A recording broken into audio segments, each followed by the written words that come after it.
മൃഗത്തിൻ്റെ പ്രതിമകളെ വണങ്ങുന്നവർ നെറ്റിമേലോ വലത് കൈമേലോ പൈശാചിക മൃഗത്തിൻ്റെ മുദ്ര സ്വീകരിച്ച് 666 പിശാചിനടിമപ്പെടും. മുദ്രയില്ലാതെ വാങ്ങലും വിൽപ്പനും ആക്കുന്ന കാലം വരും.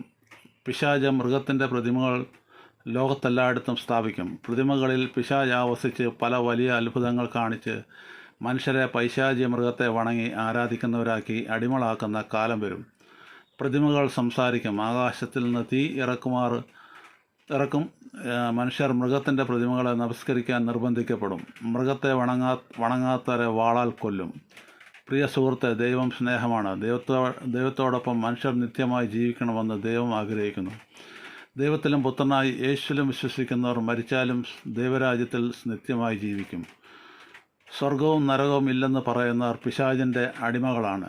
മനുഷ്യർ ദൈവകൽപ്പനയെ അനുസരിക്കാതെ ദൈവത്തിൻ്റെ കൂടെ നിത്യമായി ജീവിക്കാതെ നശിച്ചു പോകണമെന്ന് പിശാച് ആഗ്രഹിക്കുന്നു. പിശാച് ആദ്യം മുതൽ വഞ്ചകനും കള്ളം പറയുന്നവനും കൊലപാതകനും എല്ലാ കള്ളത്തരത്തിൻ്റെയും അപ്പനുമാകുന്നു. ബൈബിൾ വെളിപ്പാട് പുസ്തകം 13:1-18 വരെ.